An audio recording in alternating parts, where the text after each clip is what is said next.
Саламатсыздар ма қызылар алқасы.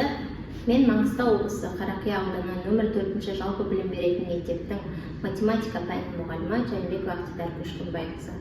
Менің бүгінгі педагогикалық идеяға алып келген тақырыбым оқушылардың өмірлік дағдыларын қалыптастыруда баспана нарығы жөніндегі білімнің рөлі.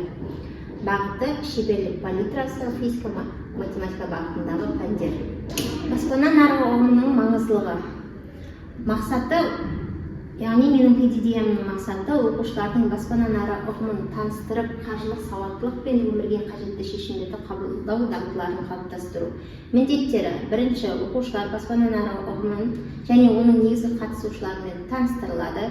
Екінші, қаржылық сауаттылықтары артады, яғни ақшаны тиімді пайдалануды үйренеді. Үшінші, тұрғын үйді сатып алу, жалға алу және ипотека шарттары туралы толық білімді алады. Төртінші, өмірлік жағдайларда қиын шешімдерді оңай қабылдауға дағдыланады. Баспана нарығы дегеніміз не? Баспана нарығы дегеніміз ол бізде тұрғын үйлерді жалға алу, жалға беру немесе сатып алу дегенді білдіреді. Оның негізгі қатысушылары сатып алушылар, сатушылар және құрылыс компаниялары, және де банк арқылы рәсімдейді, яғни банктерде бұл жерде үлкен рөлді атқарады екен. Енді осы идеяны мен енгізу үшін қандай жұмыстарды атқардым? Бірінші, біз 11-ші сыныптарға арналған ақысыз үйірменің жоспарын құрдық, яғни 34 сағатты құрайтын бір жылдық жоспарын енгізген болатынбыз. Ол жоспар бізде 2024-2025 оқу жылдар аралығында жүзеге асып, яғни 11-ші сыныптың оқушылары оқытылды. Ал енді биылғы жылы осы факультатив сабақты біз, яғни барлық оқушыларға қолжетімді қылдық, яғни барлық мектептегі 7-8 сынып оқушылары QR арқылы осы сабаққа кіріп, яғни баспана нарығы туралы ұғымды ала алады.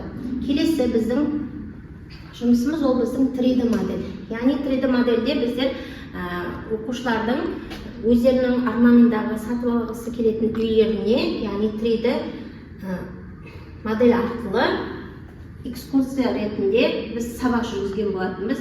Келесі, баспана нарығы жаңағы айтып өткендей QR арқылы оқушылармен қатар, сонымен қатар, яғни мектептің мұғалімдеріне де қолжетімді болды.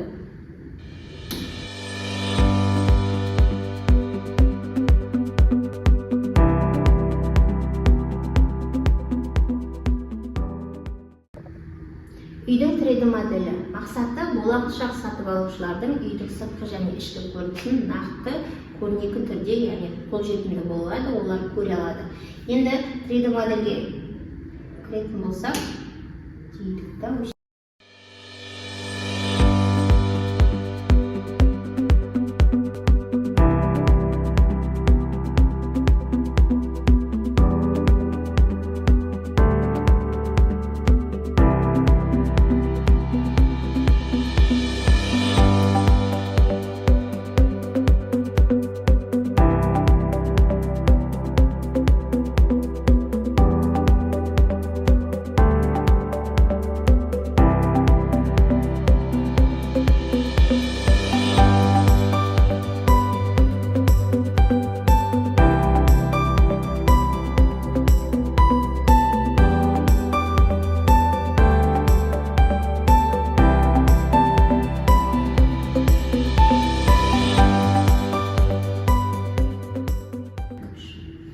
қорытындылай келе, менің педагогикалық идеям, яғни баспана нарығын тақырыбын орта білім беру жүйесіне енгізу, ол бізде оқушылардың өмірлік дағдыларын қалыптастырады.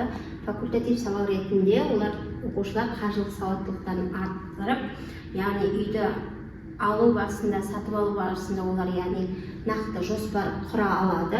Үйдің 3D моделін сатып алушыларға, яғни баспананың нақты көзімен елестетіп, оны дұрыс таңдау жасауға мүмкіндік береді. Келесі сауалнама нәтижелері көрсеткендей, бұл біздің, яғни оқушылардың өмірлік дағдыларын қалыптастыруда бұл сабақ бізге қажет деп танылды.